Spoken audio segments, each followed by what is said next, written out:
기회라는 말 다들 알고 계시죠? 사실 누구나 인생을 살면서 3번의 기회가 찾아온다고 합니다.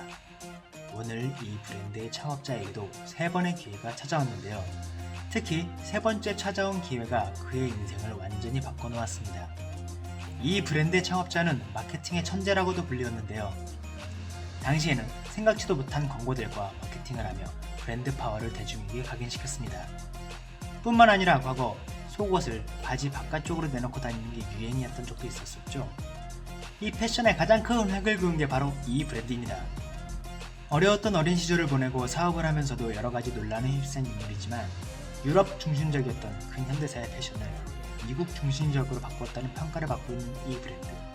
그리고 여러 패션, 뷰티 분야에서도 아직도 막강한 파워를 과시하고 있는 브랜드. 오늘의 브랜드 바로 캘빈 클라인입니다.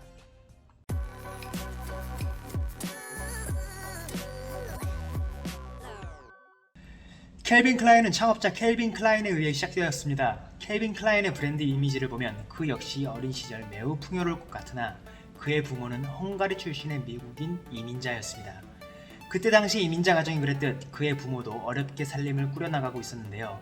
하지만 그의 할머니는 뛰어난 재봉사였고 자연스럽게 캘빈 클라인은 패션에 관심을 가질 수밖에 없었습니다. 이것이 캘빈 클라인의 첫 번째 기회이자 행운이었죠. 그리고 그는 자연스럽게 뉴욕 픽트에 진학해 패션을 전공했습니다. 학교를 졸업한 그는 한 패션 회사에 취업했습니다. 그의 역할은 파리 오티코트리 컬렉션을 카피 및 스케치하는 업무를 담당하였는데요. 당시의 미국 패션은 유럽 패션에 대한 동경으로 가득 차 있었고 당연히 그런 스타일들을 많이 모방하였습니다. 그리고 그런 작업을 통해 캘빈 클라인은 유럽, 그 중에서 특히 파리 패션을 감각을 익힐 수 있었고 차후 그에게 많은 영감을 주었습니다. 현재의 삶에 만족하지 못했던 캘빈 클라인은 1968년 자신의 오랜 친구이자 사업 파트너인 베리 슈워츠의 재정적 도움을 받아 자신의 브랜드를 설립하게 되었는데요. 이것이 캘빈 클라인에게는 두 번째 기회였습니다. 이렇게 사업을 시작한 캘빈 클라인의 사업이 처음부터 대박이 났던 것은 당연히 아니었습니다. 그가 아무리 좋은 패션 감각을 가졌어도 이제 시작하는 작은 패션 회사인 뿐이었죠. 하지만 세 번째 기회는 정말 우연치 않게 찾아왔습니다. 캘빈 클라인은 1969년 뉴욕 7번가의 요크 호텔 6층에 작은 쇼룸을 열었습니다. 어느 날 보니트 텔러 백화점의 매매 담당 디자이너인 돈 오브라이언이 우연히 엘리베이터에 잘못 내려 캘빈 클라인의 6층 쇼룸을 보게 되었는데요. 그는 그곳에서 캘빈 클라인이 만든 여러가지 옷들을 보고 매우 만족하였습니다. 그리고 당시 패션계에서 막강한 영향력을 가진 밀드레드 커스틴 사장과 미팅을 주선하며 캘빈 클라인에게 성공의 기회를 만들어줍니다. 캘빈 클라인의 컬렉션을 인상 깊게 본 커스틴 사장은 그 자리에서 $50,000의 주문을 제안했고 그로 인해 캘빈 클라인의 도약은 발판을 마련하게 됩니다. 이것이 캘빈 클라인에 찾아온 세 번째 마지막 좋은 기회였던 것이죠. 군더더기 없는 깔끔한 직선 라인, 미니멀리즘, 뉴트리 컬러 이 세 가지로 캘빈 클라인의 패션을 정의할 수 있습니다.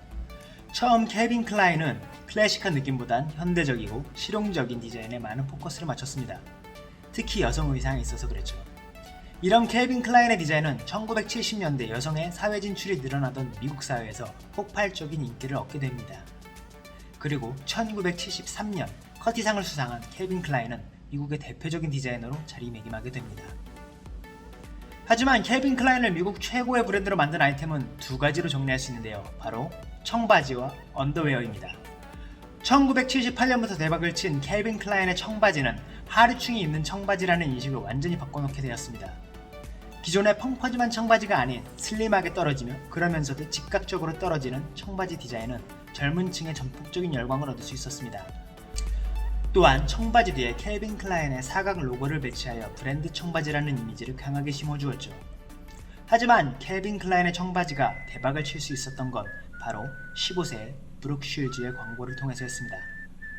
당시 브룩 슐즈는 CF에 출연하여 나와 캘빈 사이에 무엇이 있는지 알고 싶나요? 아무것도 없어요 라는 멘트를 하였고 이는 엄청난 논쟁을 만들었습니다. 하지만 이 광고 효과로 캘빈 클라인의 청바지 매출은 고공행진을 할 수 있었죠. 두 번째는 바로 언더웨어입니다. 1982년 미국 뉴욕 타임스퀘어 일대는 한 광고로 교통이 마비될 정도였는데요.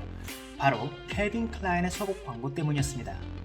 올림픽 장대 높이 뛰기 선수 톰 하이논스를 모델로 촬영한 이 사진은 남성의 성적 매력을 극대화한 사진입니다. 이 광고는 남성을 성적 비하 대상으로 표현했다는 점에서 논란이 되기도 했지만 청바지와 마찬가지로 언더웨어의 매출은 고공행진을 이어나갑니다. 또한 여성들의 속옷도 전통적인 방법에서 벗어나 새로운 디자인으로 창조되었으며 특히 언더웨어에 적힌 캘빈 클라인의 로고는 젊은이들에게 하나의 패션이 되었고 언더웨어를 바깥쪽으로 보이게 하는 것이 유행이 되기도 하였죠. 90년대 후반에는 사회적인 분위기 변화와 함께 캘빈 클라인도 다양한 아이템을 선보입니다. 대표적인 것이 바로 향수인데요. 대표적인 향수 종류로는 이터니티 그리고 CK1 등이 있습니다. 이런 향수들은 매출의 부진으로 고생하던 캘빈 클라인 브랜드에 활력을 실어주었고 특히 케이트 머스를 1990년 대표 모델로 바탕함으로써 건강한 이미지를 대중에게 만들어 주었습니다. 얼마 전 블랙핑크의 제니가 아시아 최초로 캘빈 클라인의 앰베서더가 되어 화제가 되었죠. 최근 캘빈 클라인은 여러가지 이슈들과 확대되는 사업, 글로벌 비즈니스 부진 등으로 힘든 시간을 보냈습니다. 그리고 결국 창업자인 캘빈 클라인은 지분을 매각하며 회사를 떠났습니다. 그 이후 수석 디자이너인 프리밸런스, 매지스 그리고 여러 크리에이티브 디렉터들에 의해서 캘빈 클라인은 다시 도약하고 있습니다. 창업자가 남긴 미니멀리즘, 실용주의적인 것들을 그대로 남겨둔 채로 말이죠. 이런 캘빈 클라인의 재도약은 매출에서 나타나는데요. 작년 대비 56% 성장, 약 9억 2,200만 달러, 우리 돈으로 1조 963억 원의 매출을 올립니다. 창업자가 떠나고 여러가지 경쟁업체가 뒤쫓고 있는 상태에서 캘빈 클라인은 그 자리를 굳건히 지켜낼 수 있을까요? 캘빈 클라인의 선전을 기대해봅니다. 내용이 유익하셨다면 구독과 좋아요 부탁드립니다. 이상 미들컴퍼니의 윌리였습니다. 감사합니다.